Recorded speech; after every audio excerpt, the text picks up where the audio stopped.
Live from Orlando, Florida, you're listening to the Orlando Magic HQ podcast, the voice of Magic fans. Join us every week for a unique fan perspective on all of the latest Magic news and updates. The show starts now. What's up, Magic fans? Welcome back to another episode of the Orlando Magic HQ podcast, brought to you by the Believe Podcast Network and Bet Online. We're your host, Al, myself, Anthony. Today is Saturday morning, March 15th, and the Magic just got done. Tough loss against the Minnesota Timberwolves in Minnesota.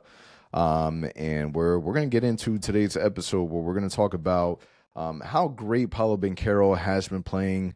Obviously, the Magic still struggling to get wins in the win column. We obviously had a strong win the other day, but these losses, we haven't been able to string together a back-to-back win in just about a month. So it's been a little tough for the Magic in that regard. And then we'll talk about what the future holds for the Magic when it comes to what the postseason will look like. But before we get into it, just a quick word for our sponsors, Bet Online. BetOnline is the world's most trusted betting platform and your number one source for betting on all the madness. Whether you're a seasoned fan or a first-time bettor, BetOnline is your ultimate game day companion with the largest selection of odds on everything from college basketball to a $200,000 bracket contest. BetOnline continues to be your number one sports betting source. From every Cinderella story to every hat trick, BetOnline has you covered with odds, stats, and more for every game, every play, and every win. BetOnline, the game starts here. Also, don't forget to check out Brandon Kravitz, an all-new episode of the Zonehead podcast with Brandon and his new co-host, Zach, which is available wherever you download your favorite podcasts. You can catch BK live on In the Zone weekdays on 96.9 The Game starting at 3:30 p.m. All right, so the Magic have a 31-36 record, and they're currently an 8th seed in the Eastern Conference. When we're taking a look at where the Orlando Magic stand right now, and before we even get to like exact data, but what is your outlook, your feel on where the Magic are and where it's going? Because this is it. Like, we're not waiting for Jalen Suggs to come back into the season. We're not waiting for Mo Wagner to come back. Like, this is the team that we're rolling with to the postseason. So what are your thoughts? What are your outlook? How confident do you feel from where we're at to where we're going? So I think it's a reality, right? The fact that we now know the play-in is the way in. There's no longer like, hey, we may still make the playoffs. We're going to catch Detroit. That's not the case. I think in my eyes, we got to buy into the idea that the play-in is the only way for us at this moment. The question is, are we going to be the 7th seed? Are we going to be the 8th? Are we going to drop to the 9th or 10th seed? I don't think the 10th, we're going to go that far. But at this moment, I mean, it's crazy to think about. So let's look at it. So right now, as of Saturday morning, we are 1.5 games behind the Hawks for the 7th seed. We're currently in the 8th. Miami's right behind us, 1 game behind us. And then the Bulls, surprisingly, are only 2 games behind us at this moment. So honestly, this last 14 games, anything can happen. You might end up with a 7th seed. You might end up with a 10th seed, which would be crazy. So for those that don't know or haven't had to follow the play-in too much, the benefit of finishing 7th or 8th is the fact that you play that game. If you happen to lose, you would still go ahead and play against the winner of the 9th and 10th seed game. So you have 2 chances pretty much to make the playoffs. Right. If you fall back to 9th or 10th, it's basically a death match. It's whoever wins advances, whoever loses goes home. So ideally, the Orlando Magic, my best case scenario for us is we can pick it up here in the last 14 games. We can some way, somehow finish in the 7th seed, and we host that first game. Ideally, we win it. We're good to go, right? We're the 7th seed. We face the 2nd seed in the East. We're good to go. If that doesn't happen, then of course we either have to then lose that game and then face the winner of the Heat and Bulls at this moment. So it's going to be messy, man. Again, if you would have told me back in November, December, we're going to be talking about this in April, March, I would have been like, no, this team is destined to make the playoffs. 5th seed, 4th seed. Unfortunately, everything has gone south for us since then. So it's a reality for us. So ideally for us, we finish 7th or 8th, ideally 7th, so we can host that game. But it's going to be tough, man. But what are your thoughts on where we stand, and what are you hoping for the Magic as we continue to, in this final 14 games, embrace this challenge to end the season? I mean, dude, this season has been a roller coaster of emotions from beginning to end. It has been some highs, a lot of lows, but still some highs. If you were to listen to our podcast before the season started, there was a lot of optimism. It's and I never want to hear the words we are going into the season 100% healthy. Like I never want to hear that ever again, because that means absolutely jack squat, right? Because it has been, from an injury standpoint, a complete disaster. Not the worst in the NBA, but you take a look at, how other NBA teams have fared in the health department. You got to put us in the top 5 of unhealthiest teams in the NBA. So this is where it's at, right? There's no changing it. There's nothing that we can do. When you take a look at the teams that are, doing worse than we are from a record standpoint, outside of the teams that would fall into the play-in, you got the Raptors, you got the Nets, the Sixers, Hornets, Wizards. Like, you're looking at teams that they don't want to be in they don't want to be in the play-in, right? They're already looking towards next year. Magic obviously is still fighting to get into the postseason. So I love the way that you phrased it. I don't know if you stole that from somebody, but the play-in is the way in. I agree. So we take a look at where the Magic stand, and it's not going to be an easy path. Like you're going to put from making it into the playoffs last year, not having to worry about a play-in, to then be in a position where you are in a play-in, you have to fight your way to get in, and then congratulations, your award for winning the play-in tournament to make it into the playoffs is the Cleveland Cavaliers or the Boston Celtics. Congratulations, right? Cavs obviously a team that we took to Game 7 last year, but this is not the same Cavs team. This is a Cavs team that has only lost 10 times this season. They are playing ridiculous basketball. They're a very good basketball team. Can that translate into the postseason? You have to expect that it does, right?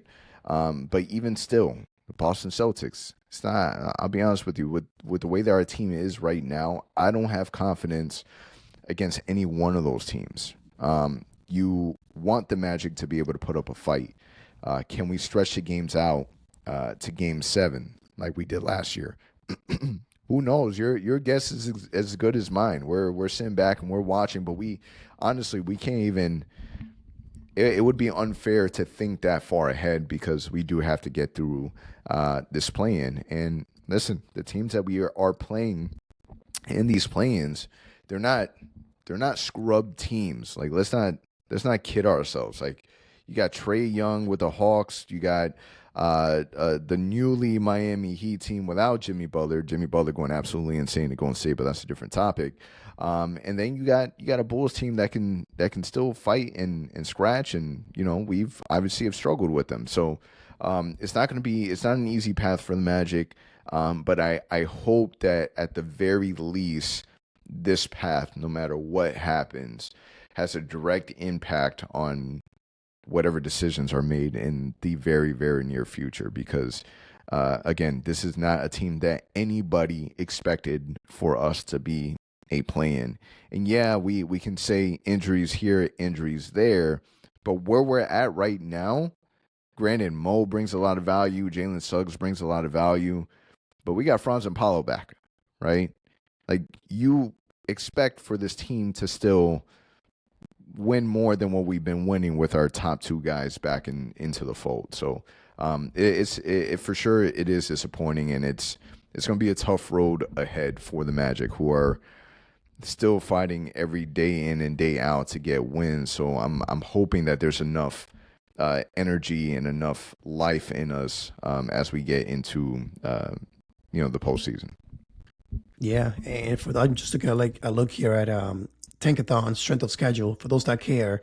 So another thing that is not in our favor, In the last 14 games, we have the most difficult schedule amongst the teams that are in the play-in race. So we have the 19th most difficult. You have Miami 24th. You have Atlanta 27th. Chicago 21st. So according to that, again, none that really matters. We know that doesn't really matter at the end of the day. But just for those that care about facts and stats, we supposedly have the most difficult schedule left amongst the teams that are playing in this play-in race in the final 14 games. So it's not going to be easy, to your point. Now, you talked about Paolo, and Paolo is a guy who has been carrying us since the All-Star game. That's something that's been refreshing to see. He had some up and down moments between January and February, adapting to life after the injury, coming back. He is playing, man, and at all NBA level once again, which is great to see.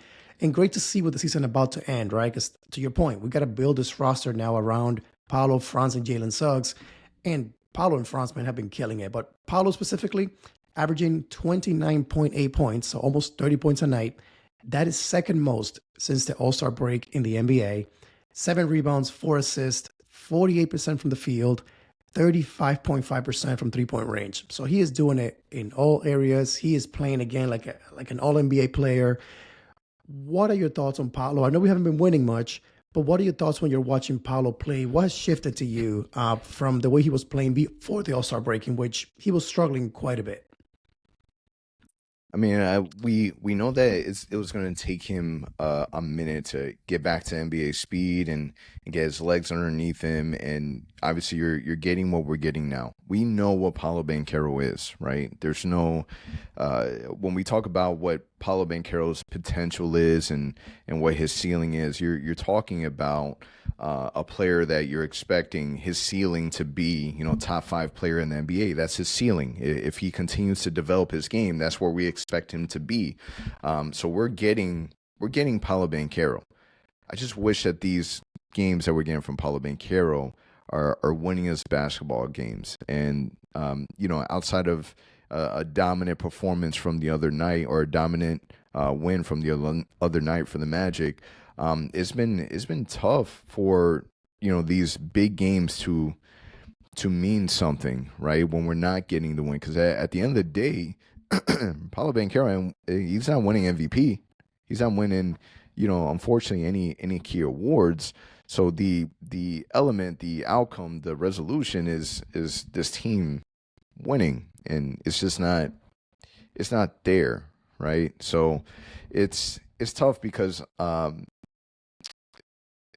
this team is you want so much more for this team. You fall for these players where you're rooting for them as much as we are, and for them not to be able to also get the resolution that they're looking for, it is tough, man. And I can only imagine, because we've seen some of the videos of even the team interacting with one another and the coach talking, and it just seems like empty air. It really does feel that way. It feels super gloomy in a sense. So I'm glad that Paolo Banchero is still performing. I just wish that the team was performing along with Paolo Banchero. Yeah, we talked about it plenty on our last episode, man. I feel like there's something that has truly shifted with this team. Just the vibes, right? That was what we're known for. Like, you think about last season, the first 2 months of this season, the vibes was what we kind of hold on to our hopes. Like, the chemistry that we have, man, that's going to carry us to win some games, just the chemistry. And all of a sudden, it's like, where is that chemistry? And to your point earlier, I know Mo Wagner means a lot to this team, especially the grittiness that he brings, the energy that he brings. Jalen Suggs, you multiply that times 2. Makes sense. But to your point, like, everybody else is healthy right now. We got Gary Harris back. J.I. has played the most games that he's played in his career at this point, or since 2019, I believe. Wendell's getting close to that number as well, playing the most that he's played in recent years. So, like, we've been fairly healthy in a way, outside of, like, of course, Paolo, Franz early in the season, and now Jalen Suggs and Mo Wagner. But, dude, like, our key contributors on the bench are not doing much. So every night's the same story. You see Paolo and Franz dominating. Then you see the bench scoring like 5 points combined. Last night, our 3 big men grabbed 4 rebounds.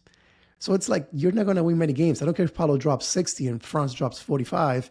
You're still going to lose the games because nobody else is scoring. And games like tomorrow against Cleveland are going to highlight that. They're going to play zone defense on us. They're going to double team Paolo, and nobody else is going to step up. And hopefully I'm wrong. I'm hoping that you got Caleb Houston again dropping 6 3-pointers and Jack goes crazy and we win. But ultimately, that's what we've seen a trend of, which is nobody else is on the court. It's Paolo and Franz putting on a show. Everybody else is just there to get paid. It's weird. The vibes have shifted drastically. But with that being said, the other guy that deserves a ton of credit, we talked about Paolo already, is Franz. I think Franz this season, again, a huge year for him. 24 points in the season so far, averaging 5 rebounds, 4 assists, 46% from the field, and 30% from three-point range. I think that we wish that 30% was more like 35, 38. That would be amazing. But we'll take 30 after his struggles last year. What are your thoughts on this duo, man, going forward? So I know this season feels like, again, I've been saying this on Twitter, on our group chats, I feel just like numb watching the games. Like I'm watching, but it's no longer that excitement of, man, it's game day today. Can't wait for the game to, it's like, let's get to April 15th. Let's get to the play-in. I think our moment, our excitement is going to come. Draft, free agency. Let's fast forward to that because we know, unfortunately, this team, this is it. Like this team, we're not going to see the same roster back, which sucks. We've all said it many, many times. This team, we love all the guys on this team. You cannot tell me there's one guy you're like, oh, I could do without that guy. Maybe Gary Harris. But outside of that, it's like you hate to see maybe a Cole Anthony trade. You would hate to see a Jonathan Isaac trade. You would hate to see a Goga trade. But it's going to happen. So that's topics for another episode. But for now, thinking about Franz and Paolo, them going forward, what are your thoughts on that duo? If you think about the NBA in general, can you think of another young duo under 25 with a better future than those two guys? This Magic team, they are very fortunate to be able to draft a player like Paolo Banchero. Not just draft a player like Paolo Banchero, because the Magic could have easily went another way. Many teams and many people expected for the Magic to draft differently, and when they decided to go with Paolo Banchero, and it could have been a flop, man. We could be sitting here talking about Jalen Suggs, Franz Wagner, and Jabari Smith Jr. And this would be a completely different story. It's the fact that everyone is disappointed with this season, or people are less engaged, is because they care about the Magic, right? Expectations were hella high, and the fact that we haven't met those expectations is why everything is so tense right now. When you think about Paolo, when you think about Franz, you're gonna live and die by those guys. Those guys it either works. If we win a championship, it's gonna be with Paolo and Franz, and if it's not, then we're not winning one for a minute. Because for the Magic to be able to get other talent like Paolo and Franz on the team, same age, same structure, it's rare. It's rare to have. It's not something that you see too much. We've heard the comparisons of Jaylen Brown and Jason Tatum, and the same caliber structure, and those are two versatile wing guys that can really do damage offensively. But yet we still struggle offensively, and it's because they need help. Paolo asked for help in the beginning of the season. He needs help. Jalen Suggs, in my opinion, drastically improved his guard play, but it's not enough. It really isn't. And I know that you just said let's the trade discussion is a conversation for another day. Listen, at the end of the day, we covered the team through our podcast. But I've been a very lifelong fan, to the point where I don't have favorite players. I've had one favorite player, and it was Tracy McGrady. That's it, right? I don't have favorite players. I have my favorite team, and you're my favorite player if you play for my favorite team, right? And I'm Magic first before I am anyone else. We're at a point where we've tried to keep the same team for a long period of time, right? We've tried the development, we've tried the continuity. We did all that. we're at the point where there's no more time to evaluate. There's no more time to wait for development. There's no more time to go out and draft another young rookie to put with this team, right? We're past that stage. And we've already heard DeMarcus Cousins was on a podcast or on TV the other day, and they were talking about Trae Young and the Atlanta Hawks and the Magic, where he said, Orlando, go get Trae, right? This is obviously a name that we've heard in the past when it came to rumors for the Magic. It was rumored that the Magic wanted to draft Trae Young at some point. He wasn't available, so we ended up drafting Mo Bamba.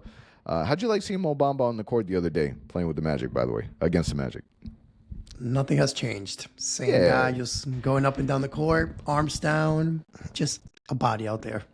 Sad. So it's like the question then asked are the Magic ready to make a big move? Like, how are you? Do the Magic try to make a big move at a time where they have everything? We have draft capital, we have young pieces.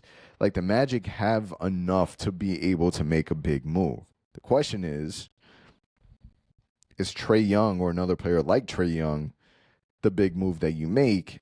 And if you had to part ways with one of the big contracts, do you do that to make it work? I'm not going to say no names because I know it's a little touchy subject, but what do you do at this point? Like, and granted, you have this conversation because you obviously you have a player like Jalen Suggs who's out and can't contribute, obviously, but this team is struggling and the team needs to get better offensively. The team needs to be able to shoot. And there's not a whole lot of players out there that could be available. Is that something that you would look into? Do you just do minor tweaks? What are your thoughts on what DeMarcus Cousins said? I mean, if you know me, you know that I'm a huge Steph Curry fan, and I think that the second closest thing that we have in the NBA at this moment is Trae Young. It's a guy that just pulls up from half court, and you got to guard him because he can shoot it from anywhere. He's had his ups and downs. He's had some years that he struggled. But this year, All-Star, huge contract. Don't get me wrong. That's scary a little bit. But he's always been healthy. He's a guy who's been healthy. He's shown that he can win the big stage. Remember that series against the New York Knicks a few years back? He's never had a team that's been like a solid team. It's been a decent team, and they've won some playoff games. I think you pair a guy like Trae Young with a Paolo and Franz for years to come, and the future, I think, looks bright for the Orlando Magic. Now, the question is, who do you trade to make that happen? Many ways you can get there. You got to trade a bunch of depth, which, where's that depth? I'm not seeing it this year. So, okay, let's do that. Or you trade a guy like maybe, I know to your point, a little touchy subject.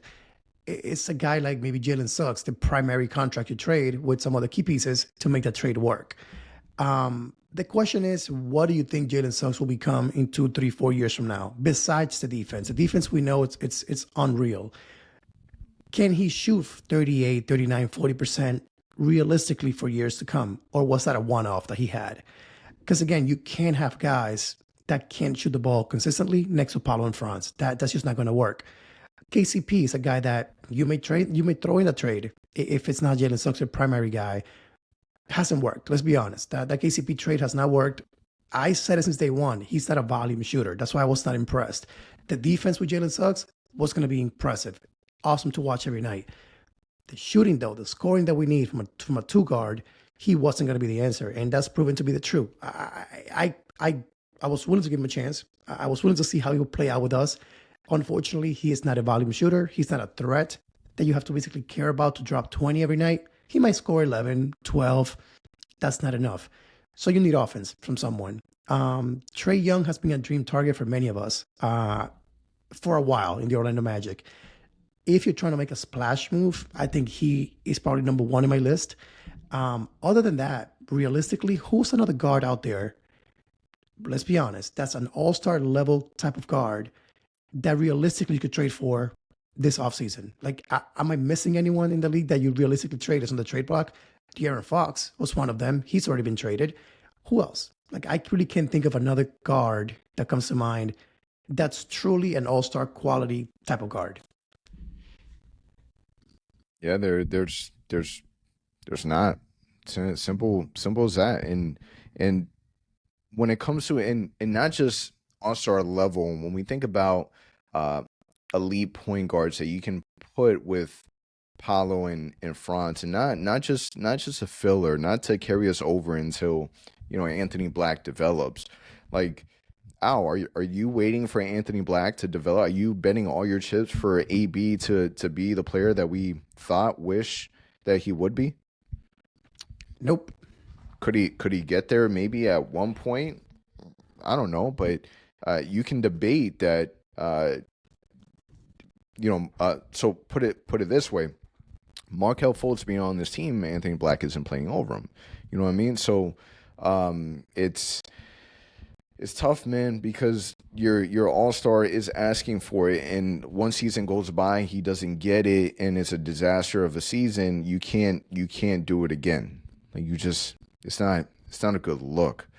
And we don't know the whole story, right? Like, going towards the beginning of us drafting Paolo Banchero, we don't know exactly why. We've gotten a reason, but we don't know if that's 100% true why he didn't work out for the Magic. Regardless of whatever relationship that we have with Mike Miller's he's a vocal dude too, man, and he's already went on other podcasts where he says that this is what the Magic need. So we don't want there to be that strain, especially early on. Granted, you can easily blame the season on health, and obviously winning cures all, but the Magic can't go into another season without making drastic changes. It's just no way to run it back with what you have is literally insanity. And not only that, but again, we talked about it earlier. Like you're about to pay Paolo $300 million. You're paying France $200 million. You paid Suggs $150 million. You got to, at this point, say, guys, all right, I know you guys are young, but we're paying you guys a ton of money. We have a window here. And that window is 3 to 5 years.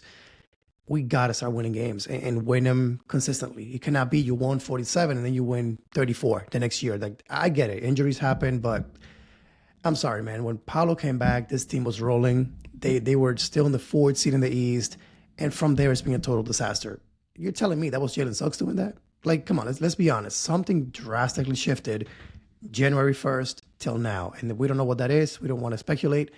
But don't get me wrong. He makes a big difference in this team. Jalen Suggs does. But he is not the reason why we're losing most nights. It's just not. It's bigger than that. I'll give you an example. And switching topics of trades, because I know that we can go on for hours on that topic. But an example would be a guy like Goga Watadze. Goga was a guy that I could depend on to give me 12 points of the either as a starter or for the bench. He was grabbing 9-10 rebounds every night, blocking 3 to 4 shots every night, bringing energy when he was playing.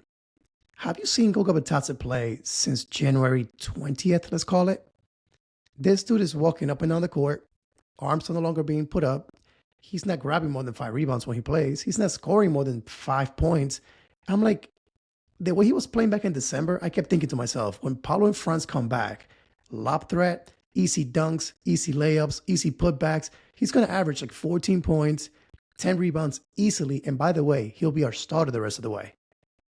Some way, somehow, he's now averaging, I think, I have the stats pulled up here. Since the All-Star break, he's averaging 5 points, 6 rebounds, 1.8 blocks. And by the way, Wendell Carter, who we know is not consistent, is not the starter once again. So I'm just like, what shifted? Like, what happened with Goga that he was doing so amazing when Paolo and Franz were out? And all of a sudden now the guy just cannot get minutes. J.I. played most of the minutes of the night as a backup 5. It's weird, man. Again, the confusion with this team just doesn't, I don't get it. I don't understand what's happening, what has shifted so drastically in a matter of months. But what are your thoughts on Goga? And I'm going to extend that question to also the bench. Guys like AB, guys like Jet, guys like Gary Harris not getting minutes anymore. The depth was supposed to be the strength of this team heading into the year. It's not there. So what do you think that is all about? I think that when there were comments that were made by a specific parent of a player that said players don't know their roles, um, something along those lines, it does make it hard. And I feel like unfortunately this season, Coach Mose has had to make a lot of adjustments because of just what he has available, right? From Cole Anthony starting to now Kojo starting to AB not knowing really what to expect, whether he's going to be the primary ball handler or not. Like there's unfortunately with the way that the standings is right now, what I'm hoping is we're trying to figure out what's the best route to path our way towards the postseason. Like if Cole Anthony is your guy to start, then you roll with Cole Anthony. If it's Kojo, you roll with Kojo. But decisions are going to need to be made. In my opinion, I thought Goga starting for the rest of the season was a sure shot. Just the way that he was playing, the way that he was defending, he was able to do so much more for us than what we were getting with Wendell that has been wildly inconsistent for a long period of time, and we continue to see that. Like at one point, we saw Wendell as a big fixture for us, and we just can't rely on him like we used to. You can blame that on health. You can blame it on a million different factors, but it's just what it is. And with this new contract, I know a lot of people were upset that he received this big contract. I'm not all that mad about the contract because it's time to move that contract. And to be able to make any big moves, we need to be able to have players with the money in their contract to be able to make those moves work. So I don't know. If I was a betting man, I don't see Wendell being on the team much longer. And I think that from a Goga perspective, who knows how much that hurts the confidence. Who knows? He doesn't know what to expect on a day-to-day basis of how much time he's going to be playing.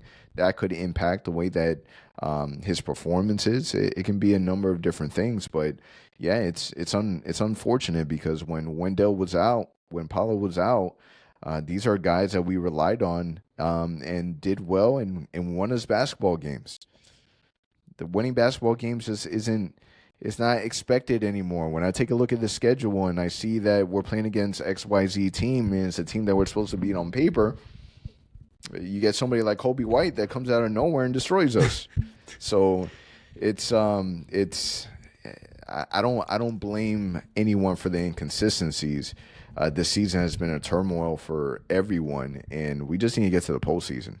That's it. The minute that we get to the postseason, it's starting from square one. It's 0-0, refresh.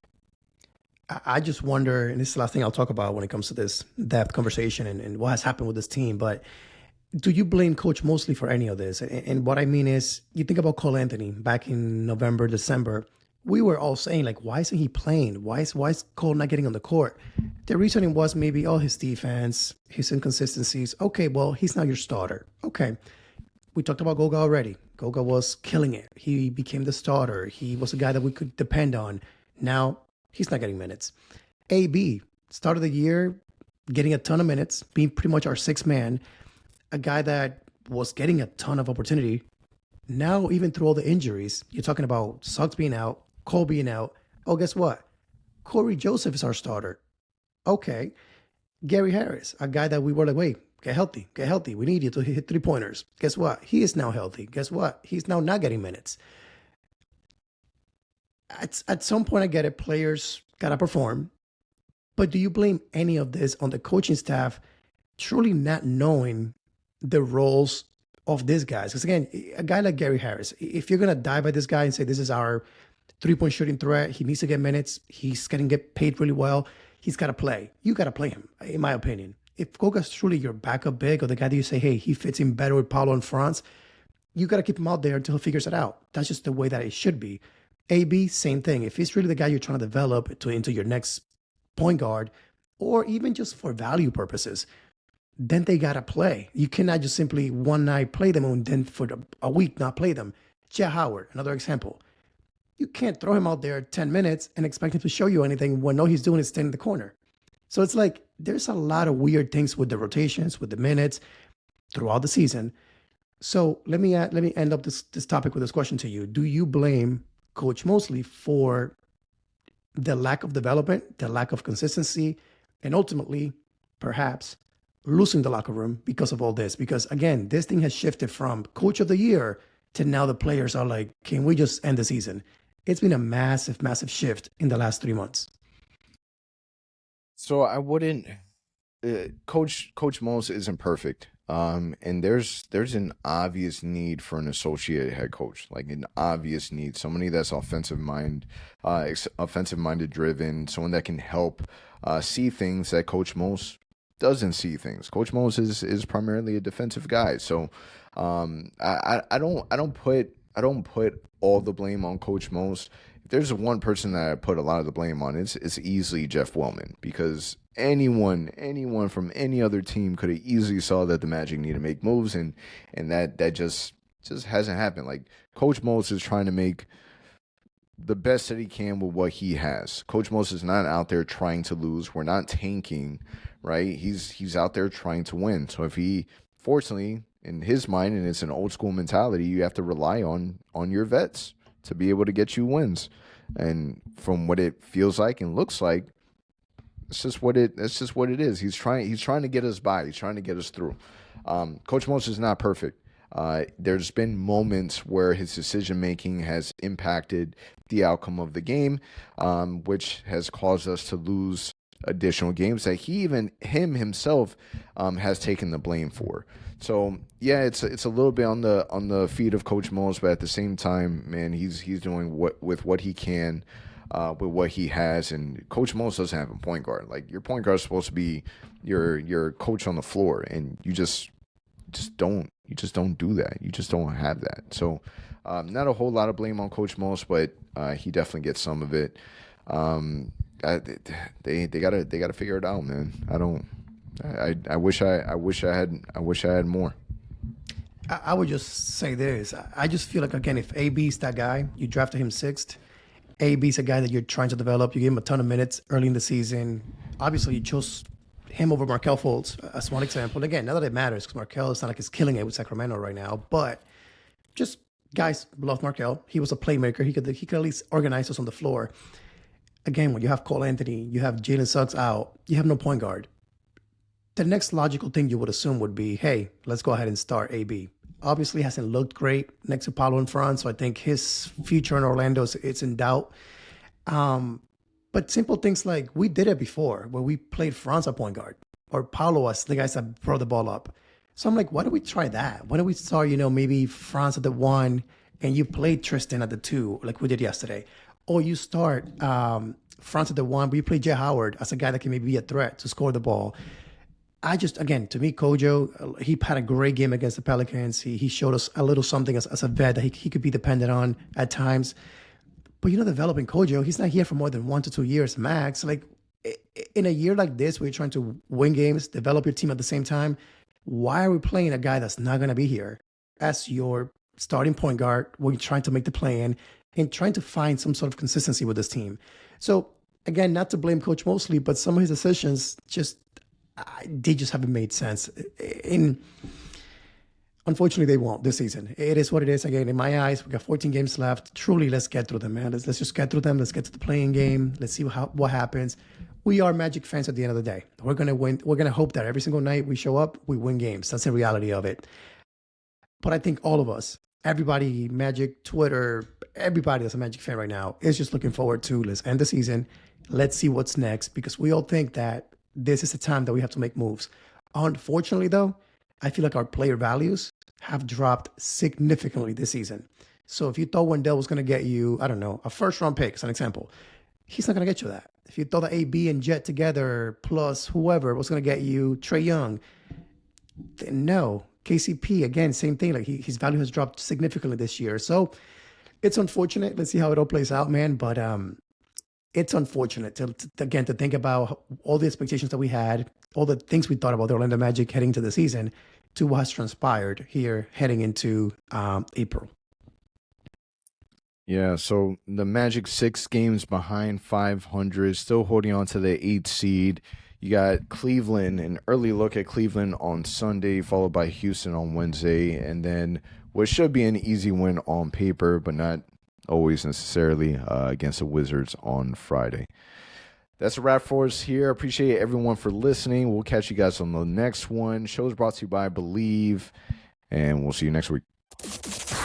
For all the latest Magic news and updates, visit OrlandoMagicHQ.com and follow us on Instagram at OrlandoMagicHQ and on Twitter at OMagicHQ. Also, remember to subscribe to our YouTube channel and subscribe and leave a 5-star review on your favorite listening platform.